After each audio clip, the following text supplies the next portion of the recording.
आज class 12th physics का पहला जो यूनिट है इलेक्ट्रोस्टैटिक्स मतलब स्थिर वैद्युतिकी उसका टेस्ट था। आप लोगों ने परीक्षा लिखा था जिसमें सेट ए का जो क्वेश्चन पेपर था वो कुछ इस तरह का था। तो क्वेश्चन को हम लोग चलिए सॉल्व करते हैं और इसे समझते हैं क्वेश्चन क्या पूछा होता है। जैसे आप देख पा रहे हैं क्लास 12th फिजिक्स ट्यूलर में आज जो हमारा टेस्ट था फुल मार्क्स 30 मार्क्स का था। आज का डेट भी है 7 अगस्त 2022। तो क्वेश्चन कहता है कि पहला क्वेश्चन है एक वस्तु ऋणात्मक आवेशित हो सकता है। तो एक वस्तु ऋणात्मक आवेशित नेगेटिवली चार्ज हो सकता है। इसे अतिरिक्त इलेक्ट्रॉन प्रदान कर, इसे कुछ इलेक्ट्रॉन निकाल कर, इसे कुछ प्रोटॉन प्रदान कर या इससे कुछ न्यूट्रॉन निकाल कर। यहाँ प्रोटॉन होता है, प्रोटॉन प्रदान कर या इलेक्ट्रॉन निकाल कर। तो यहाँ पर थोड़ा ध्यान देना है।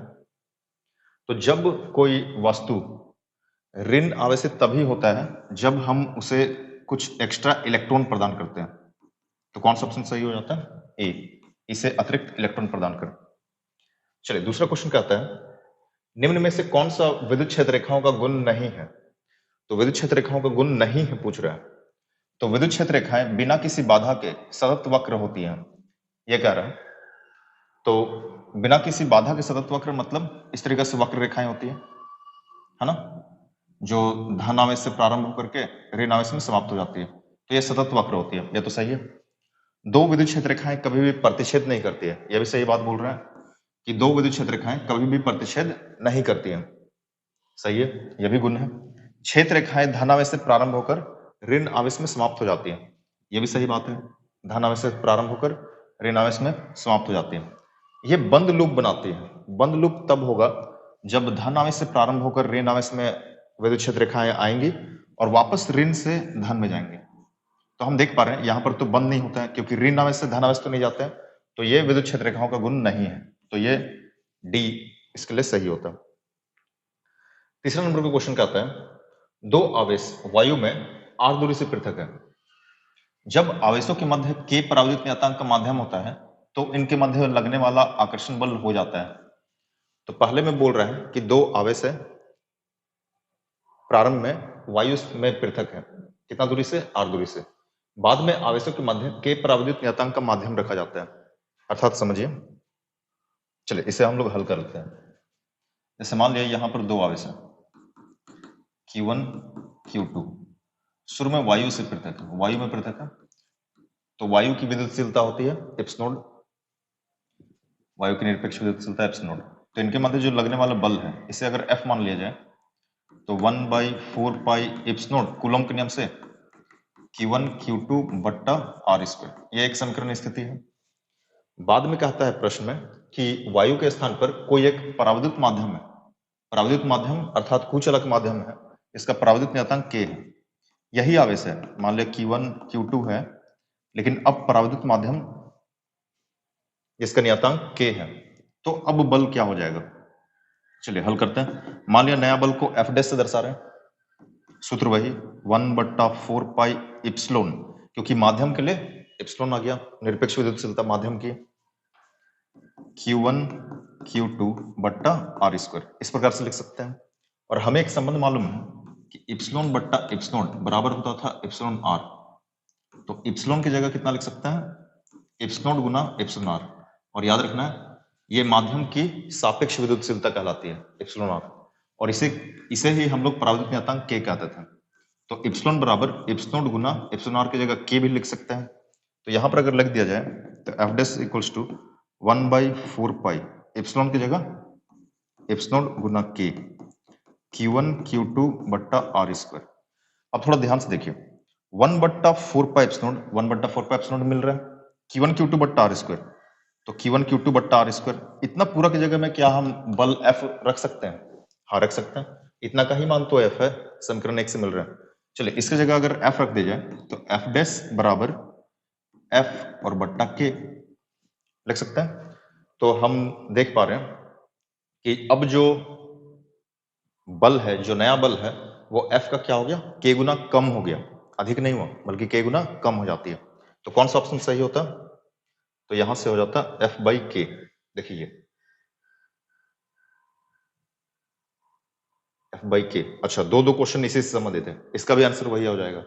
इसका भी दो आवेश डी दूरी, वहां जो आर दूरी था तो यहाँ डी दूरी है, से वायु में पृथक है, तो एफ बल लगता है। जब इनके मध्य के परावैद्युत नियतांक कम परावैद्युत माध्यम रखा जाता है तो नया बल होगा तो एफ बाई के, यानी कि के गुना कम हो जाएगा। तीसरा का आंसर के गुना कम। क्लियर है? चलिए चौथा क्वेश्चन क्या कहता है, एक चालक को बिना किसी आवेशित वस्तु के संपर्क में लाए, मतलब हमें मालूम है कि दो वस्तु को जब संपर्क में लाते हैं, घर्षण करते हैं, तो वस्तु आवेशित होती है, लेकिन बिना संपर्क में लाए आवेशित करने की विधि क्या कहलाती है? तो आवेशित करने की विधि कहलाती है स्थिर विद्युत प्रेरण, है ना। विद्युतीकरण नहीं होगा, चुंबकीकरण भी नहीं होगा, विद्युत चुंबकीय प्रेरण भी नहीं होगा, ये होगा स्थिर विद्युत प्रेरण। अब अगला कहता है, 5वां नंबर का प्रश्न है, जब दो आवेशित कणों के मध्य की दूरी आधी होती है तो इनके मध्य का कूलॉम बल होता है। तो दूरी को आधी कर दी गई, हमें मालूम है कूलॉम का बल का नियम, तो साइड में अगर लिखा जाए 1/F बराबर 1/4πε Q1 Q2 बट्टा R स्क्वायर। तो दूरी को जब आधी की जाएगी तो बल, देखिए यहां से पता चल रहा है दूरी जितनी कम होगी बल का मान उतना अधिक होगा, दूरी जितनी कम होगी बल का मान उतना अधिक होगा। और अगर R को अगर आधी कर दी जाए, है ना, आधी कर दी जाए, चलिए एक नया बल लेकर के देखते हैं। F डैश बराबर 1/4πε, आवेश वही है, केवल दूरी को आधी कर दी गई, तो R/2 का होल स्क्वायर। तो R/2 का होल स्क्वायर क्या हो जाएगा, यहां से अगर हल करके यहीं पर डायरेक्ट लिख दिया जाए तो R स्क्वायर और ऊपर चल जाएगा 4, है ना, हल की जगह इतना आ जाएगा। तो देखिए इतना की जगह अगर हम पूरा F रख दें तो F डैश बराबर क्या आ गया 4F, मतलब बल जो है वो 4 गुना बढ़ जाएगी। तो क्या हो जाएगी, 4 गुना बढ़ जाएगी, तो क्या हो जाते हैं 4 गुना। तो 5वां का आंसर हो जाता डी। छठा का आंसर, तो छठा वाला तो अभी जस्ट बनाया हमने, तो F बाई के आ रहा था, है ना, हल करके देखो। चलिए 7वां में क्या कहता है, ये एक अच्छा क्वेश्चन है। तो 7वां में कहता है तीन आवेश है, +4Q, कैपिटल Q और स्मॉल q, है ना, +4Q, कैपिटल Q और स्मॉल q, L लंबाई की सीधी रेखा में क्रमशः 0, L/2 और L दूरी में रखा गया, 0, L/2 और L दूरी में रखा गया। तो Q का मान क्या होना चाहिए, तो कैपिटल Q का मान क्या होना चाहिए जिससे स्मॉल q पर परिणामी बल शून्य होगा। तो एक बार देख लेते हैं, बल 4Q, कैपिटल Q, Q। चलिए इसे हल करते हैं हम लोग। तो 4Q, कैपिटल Q और Q, ठीक है, यही कह रहा था, 4Q, capital Q, Q, small q।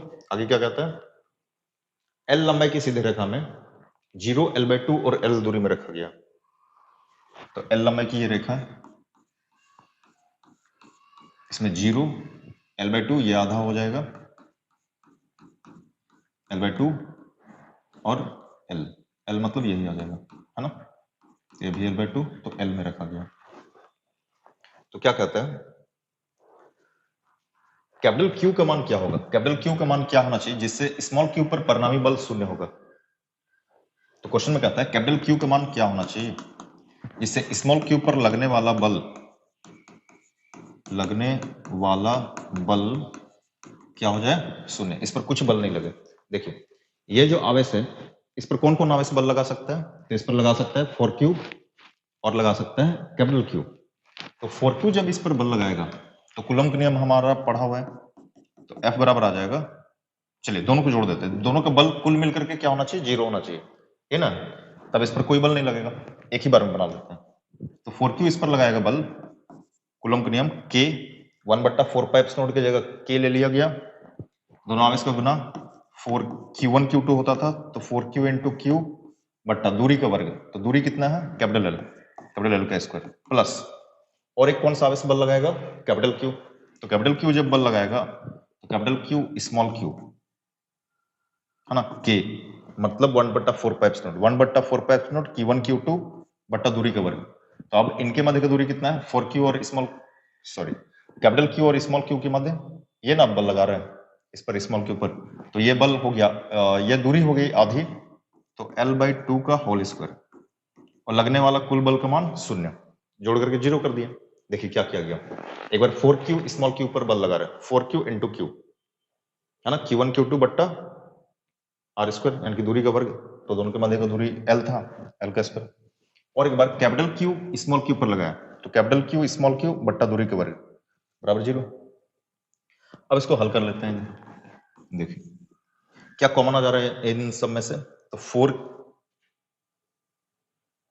4Q, अच्छा इसको भी ऊपर ले जाएंगे तो 4 में आ जाएगा। देखिए करके देखते हैं, तो K 4Q स्क्वायर बट्टा L स्क्वायर प्लस इसको अगर लिखा जाए तो K और 2 का स्क्वायर 4 ऊपर 4QQ बट्टा L स्क्वायर बराबर 0। यहां से देखिए क्या क्या कॉमन आ रहा है, तो कॉमन में आ जा रहा है K 4 और अंदर बच रहा है small q plus capital Q equals to 0। ये जब 0 के उधर जाएगा बट्टा में जाएगा तो 0 का बट्टा तो ये भी 0, तो स्मॉल q बराबर कैपिटल Q, सॉरी एक बार लिख लेते हैं, small q plus capital Q बराबर 0। तो किसका मान ज्ञात करना था हमें, तो हमें मान ज्ञात करना था कैपिटल Q का। तो कैपिटल Q का मान कितना होना जाएगा, माइनस Q, है ना। तो जब कैपिटल Q का मान माइनस Q रख देंगे, माइनस स्मॉल q, तो स्मॉल q आवेश पर इन दोनों आवेश के कारण लगने वाला कुल बल का मान क्या हो जाएगा, 0 हो जाएगा। यह ना प्रश्न कह रहा था, बस उसे ही हल करके हमने देख लिया, आंसर देख लिया। चलिए ऑप्शन में देखते हैं कौन सा सही होता, तो कैपिटल Q बराबर माइनस Q, देखिए ये आंसर सही हो जाता, ये आंसर कैपिटल Q बराबर माइनस Q। चलिए अगला क्वेश्चन क्या कहता है उसमें चलते हैं। एक प्रोटॉन का विरामावस्था में आवेश E है, स्मॉल e है। तो एक प्रोटॉन है, प्रोटॉन इलेक्ट्रॉन जानते हैं हम लोग, तो उसका विरामावस्था में आवेश E है, और हमें मालूम है कि प्रोटॉन का जितना आवेश होता है वही इलेक्ट्रॉन का भी आवेश होता है, केवल प्रोटॉन का पॉजिटिव होता है, इलेक्ट्रॉन का नेगेटिव होता है। तो यह उच्च वेग से गति करता है। मान लिया एक प्रोटॉन है जिसका आवेश E है, यह बहुत तेजी से गति कर रहा है, तो इसका आवेश क्या हो जाएगा, E से अधिक हो जाएगा, E से कम हो जाएगा, बराबर होगा, वृद्धि अथवा कमी। तो हमें मालूम है आवेश के संरक्षण के सिद्धांत से आवेश हमेशा संरक्षित होती है। मतलब वो अगर गति करे तो ऐसा नहीं कि इलेक्ट्रॉन या प्रोटॉन का आवेश बढ़ जाए या घट जाए, तो ऐसा नहीं हो सकता है। इसलिए इलेक्ट्रॉन प्रोटॉन का जो आवेश है वो E के ही समान रहेगा, कोई परिवर्तन नहीं होगा। चलिए अगला क्वेश्चन क्या कहता है उसे समझते हैं थोड़ा। देखिए ये क्वेश्चन कह रहा है, तो आवेश का मान दिया हुआ है 3 गुना 10 के घात -5 और 5 गुना 10 के घात 4, कितना दूरी से पृथक है, 10 सेंटीमीटर की दूरी से पृथक है। तो दोनों के मध्य लगने वाला स्थिर वैद्युत बल ज्ञात करें। ठीक है, तो दोनों आवेश का मान दिया हुआ है, दूरी का मान दिया हुआ है, कूलम के नियम को लगाना है, हल करना है, करके देखते हैं। 3 गुना 10 के घात -5 और 5 गुना 10 के घात 4, तो Q1 3 गुना 10 के घात Q1 बराबर 3 गुना 10 के घात -5 और Q2 5 गुना 10 के घात 4।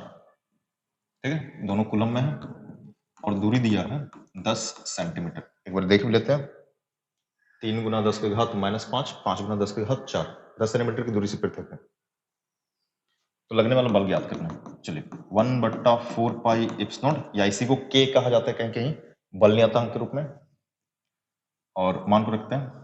चलिए एक बार सूत्र को ही लिख लेते हैं, Q1 Q2 बट्टा R स्क्वायर। 10 सेंटीमीटर मतलब मीटर में बदलेंगे, 100 से भाग देना पड़ेगा तो आ जाएगा 0.1 मीटर, मीटर में बदल लिया, मान को रखते हैं। ये तो हो जाता है 9 गुना 10 के घात 9 Q1 Q2, 3 गुना 10 के घात -5 गुना 5 गुना 10 के घात 4 बट्टा R का स्क्वायर, इसका स्क्वायर है तो 2 बार लिख देते हैं, मान लिया 0.1 गुना 0.1, तो F बराबर, चलिए इधर हल कर लेते हैं। तो F बराबर 9 या 27, 27 5 135, F बराबर 135 और गुना 10 के घात, सबको देखिए 10 के घात 9, 10 के घात 4 13, या तो यहीं से देखिए घटा सकते हैं हम लोग, 10 के घात 9 और 10 के घात -1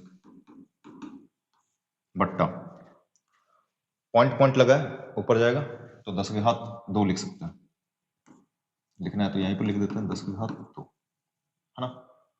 और यहाँ पर आ गया 1 गुना 1, पॉइंट को हटा दिया गया, 0.1 0.1 वो हल कर लीजिएगा, आ जाएगा। चलिए F बराबर देखते हैं, यह 10 के घात -1 और 10 की घात 2, 10 की घात 1 और ये, तो 135 गुना 10 हल कीजिएगा, आराम से आ जाएगा। अगर इसको स्टैंडर्ड फॉर्म में लिखा जाए तो 13.5 गुना 10 की घात कितना लिख सकते हैं, 11 न्यूटन। 13.5 गुना 10 की घात 11 न्यूटन। देखते हैं, देखिए ए नंबर का आंसर सही आ रहा है, 13.5 गुना 10 की घात 11 न्यूटन। चलिए ये क्वेश्चन क्या कहता है इसे समझते हैं। 1 मीटर की दूरी से पृथक दो आवेशों के मध्य लगने वाला न्यूनतम बल होगा। अब ये न्यूनतम का मतलब क्या है समझते हैं थोड़ा। देखिए, कोई भी वस्तु का आवेश इलेक्ट्रॉन के आदान प्रदान से होता है। इलेक्ट्रॉन अगर किसी वस्तु में पहुंच गया तो वह वस्तु ऋणावेशित हो जाता है, और किसी वस्तु से इलेक्ट्रॉन को निकाल लिया जाता है तो वह धनावेशित हो जाता है। क्या इलेक्ट्रॉन से छोटा कोई आवेश हो सकता है? नहीं हो सकता है, क्योंकि इलेक्ट्रॉन को और टुकड़ा नहीं किया जा सकता है। तो हम लोग मान करके चलते यही सबसे न्यूनतम आवेश है। चलिए, तो इनके मध्य लगने वाला न्यूनतम बल क्या होगा, तो Q1 बराबर भी E मान लिया, सबसे कम आवेश, और Q2 बराबर भी कितना ले लिया, E ले लिया, और दूरी कितना कह रहा है 1 मीटर, तो R का मान ले लिया 1 मीटर, तो बल कितना लगेगा, तो हम लोग को मालूम है बल कितना, K या फिर 1/4 का एप्सिलॉन, उसी को कहा जाता है K बल नियतांक। Q1 Q2 E गुना E स्क्वायर बट्टा R स्क्वायर, 1 मीटर का स्क्वायर, तो F बराबर कितना आ जाएगा, के ई स्क्वायर। इसका आंसर हो जाएगा के ई स्क्वायर, वही कूलम के नियम से के ई स्क्वायर, तो ये सही हो जाएगा।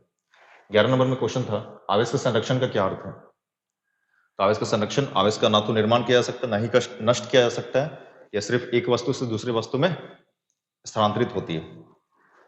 विद्युत क्षेत्र रेखाओं के दो गुण लिखें। तो विद्युत क्षेत्र रेखा का गुण वहां पर ऊपर भी लिखा हुआ था। विद्युत क्षेत्र रेखाएं धनावेश से प्रारंभ होकर के ऋण आवेश में समाप्त होती है। विद्युत क्षेत्र रेखाएं कभी भी परस्पर प्रतिच्छेद नहीं करती हैं। समरूप विद्युत क्षेत्र में रखे विद्युत द्विध्रुव पर लगने वाले बल आघूर्ण का व्यंजक प्राप्त करें। तो हमें मालूम है, अपने नोट्स में भी पढ़ा है, सबको प्रूफ करके दिखाया गया, तो वो व्यंजक आ रहा था टाउ बराबर पीई साइन थीटा, बस इसी व्यंजक को लाना था। विद्युत द्विध्रुव के अक्ष रेखा पर विद्युत क्षेत्र तीव्रता का व्यंजक प्राप्त करें। तो हमें मालूम है अक्ष रेखा पर विद्युत क्षेत्र तीव्रता का व्यंजक आता था E बराबर 2p/4 pi epsilon r cube, है ना। ये छोटा द्विध्रुव के लिए आता था, जब a स्क्वायर को नगण्य कर दिया जाता था r स्क्वायर की तुलना में। आपने पढ़ा हुआ है, कोई दिक्कत नहीं इसमें। विद्युत फ्लक्स का क्या अर्थ है, तो विद्युत फ्लक्स का अर्थ यही है, किसी विद्युत क्षेत्र में किसी पृष्ठ से गुजरने वाली विद्युत क्षेत्र रेखाओं की कुल संख्या को हम लोग क्या कहते थे, विद्युत फ्लक्स कहते थे, है ना। इसका मात्रक लिखें, तो विद्युत फ्लक्स का मात्रक मालूम है हम लोग को, न्यूटन मीटर स्क्वायर प्रति कूलम, ये फ्लक्स का मात्रक आ जाता है। गॉस के प्रमेय को लिखें तथा सिद्ध करें। तो गॉस का प्रमेय यही कहता है, निर्वात में किसी बंद पृष्ठ से गुजरने वाला विद्युत फ्लक्स का मान उस बंद पृष्ठ में निहित कुल आवेश का 1/ε गुना होता है। अर्थात बंद समाकलन कर रहे हैं, कुल विद्युत फ्लक्स का मान उस बंद पृष्ठ में निहित कुल आवेश का 1/ε गुना होता है। यही था गॉस का प्रमेय, इसे लिखना था, सिद्ध करना था, किया हुआ है आपने। समांतर प्लेट संधारित्र की धारिता के व्यंजक प्राप्त करें। तो समांतर प्लेट संधारित्र की धारिता के व्यंजक C बराबर एप्सिलॉन A/d पढ़ा हुआ है, आपने कॉपी में भी लिखा है, पढ़ाया गया आपको। तो एप्सिलॉन जहां प्लेटों के माध्यम की विद्युतशीलता वायु निर्वात के लिए एप्सिलॉन होता था, एक प्लेट का क्षेत्रफल हो गया, और d प्लेटों के मध्य की दूरी होती थी, समांतर प्लेट संधारित्र, है ना, पढ़ा हुआ है। चलिए, तो ये सेट ए का क्वेश्चन था जिसे आपने आज के टेस्ट में लिखा था और प्रैक्टिस किया था। चलिए, थैंक यू। आप अगर और कुछ जानना चाहते हैं तो हमारे साथ जुड़े रहें।